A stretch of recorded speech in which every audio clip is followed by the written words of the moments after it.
This is the third and final video that I imagined to complement my book. It was always my idea to do more than a book. I wanted to impact all the senses that I could with the thought that in so doing I might increase the power of my message to possibly influence you to embark upon that journey to a healthier place, a better place. You now have the arrow of truth. You now have a better understanding of the reality in which you find yourself, in the power that you hold within to self-select the world that you want. But life is still hard. There are those times when you think the right things and you make all the right choices and nothing happens. Or at least what happens isn't what you think it should be. Well, this is the part where you need to believe. This is the last portion of my field of dreams for you, belief. Belief means many different things to different people, different cultures, different religions, the absence of religion even, or the belief in no God, which is in itself almost like a religion. But here now, I am saying to you, there are three things you need to believe. The first thing, you need to believe in what is true. All these things I have told you, all these things that I've written, that I've shown you, the 7 biological truths, these are inviolate. I mean, it's like the sky is blue stuff. You must believe what I've shared with you in what is true. That's the first thing. That's the easy one. The second thing, you need to believe in yourself, but first you need to be healthy inside before you can trust the voices in your head that I write about in the book. You know what I mean, your id and ego and superego. What I mean by this is that you must have healthy core beliefs. Core beliefs are formed at an early age. They're the very essence of how you see yourself in the world around you. These beliefs are rigid, and there is a tendency to take information from the environment that supports the belief and disregard information that contradicts it. In short, it's very difficult to change a core belief, but they can be changed. Now, if you have healthy core beliefs, I am loved, I love, the world is a good place, then there is no problem. You may progress. However, if there is any chance that you have unhealthy, faulty core beliefs, no one loves me, the world is unfair, I am worthless, then there is most definitely a problem, and you need more help than can be provided in this type of format. So if there's any doubt, please see your primary care provider or counselor for some further guidance. And why is this so important, other than the obvious, I mean? Well, to put it simply, you need good voices in your head, not bad ones. In the book, I talk about the ego and superego and how they act as a brake or a limiter on the desires of the id, your inner baby. The ego and superego are fortified and strengthened by your knowledge of the truth and by a healthy core belief system. And you need both of those things, or else your internal thoughts, your ego and superego will be corrupted and the voices will be saying the wrong things. This whole idea of three persons in one, the id and ego and superego, was Sigmund Freud's way of describing the elements of the mental life of a person, the personality. Obviously, it was not to suggest that we all suffer from a multi-personality disorder. Rather, he envisioned this compartmentalization of this three-person in one idea as a tool for the treatment of the unconscious mind. The reason I focus on it is that you know what I mean when I describe the inner baby, the voice inside that wants something, in our case, bad energy, bad food, because it tastes good, it feels good, and it satisfies the pleasure principle of the id. Now, clearly, this applies to many things. And I know that you know about the other voices too, your conscience, which is basically just a combination of the id and superego, telling you to do the right thing, the moral thing. So there's this internal struggle, an internal battle, the yin and the yang of your internal selves that eventually culminates in a choice. Should I or shouldn't I? This is good, this is bad.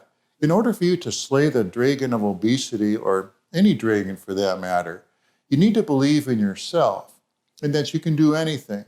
And that requires an intact, healthy core belief system so that you make the good choices. Without that, without a respect or a love for yourself, everything else is so much more difficult, if not downright impossible. When I talk about having healthy and whole core beliefs, to me, that's what I think of as belief from a secular standpoint. You know, for those individuals who may not believe in a higher power, for whom God does not exist. I don't think you have to believe in God to have a healthy core belief system. I just think that it's much easier if you do. Now, the great majority of people are happy and joyful already, and they have healthy core beliefs. So it's most likely that you're one of those. But if there is any doubt in your mind, please seek additional help. The third thing is really the first thing, because if you truly have that, then everything else follows. Or to put it another way, it's difficult imagining that having it, you would not have the others. And that is, of course, God as you see him or her. This form of belief is what I think of as faith. You can have belief and you can have faith. And if you have faith, truly, you have belief by default, for God is faith. And if you have God, you have love. God is love. So you need to believe that God loves you and that he is there for you every second of every hour of every day. This was the focus of the last chapter of my book, Moments of Grace. If you believe and if you understand that he is beside you constantly, then you are never alone, never without support. Now, it's easy to say this and to think it, but when those times come, it's another thing to remember and to ask, to pray, to know that he is there. I think that when you have the power of the truth within, a healthy core belief system, and a loving faith in God, it is then that you're able to change your thoughts such that you can positively impact your reality and change your world. We're not saints, none of us are. And we lose our way in this and that from time to time. The key is to identify that problem or issue, call it by name, recognize your dragon, and then you deal with it. But you have to know that it is there. Now, I understand that this is a complicated way to talk about losing weight, but on the other hand, it almost makes it easier, don't you think?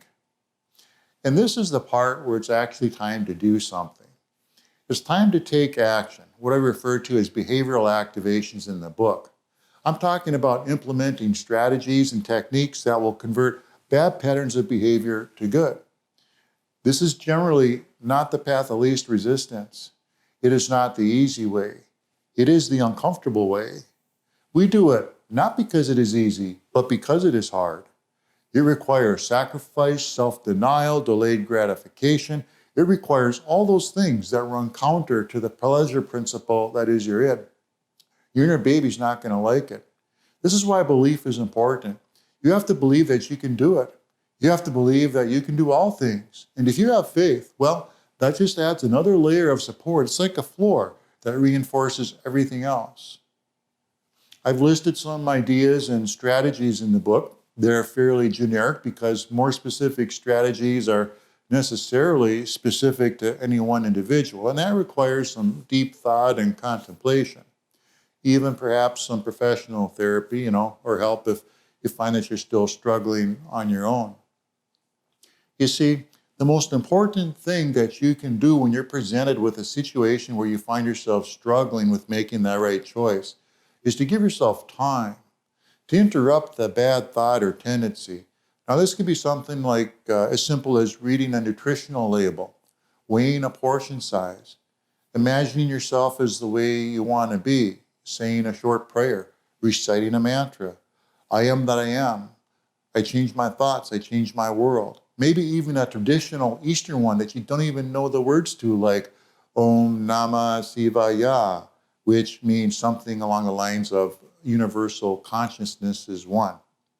The point is, of all these techniques and strategies, is that if you can interrupt a potential negative pattern of behavior, thusly, you may just stop it from occurring.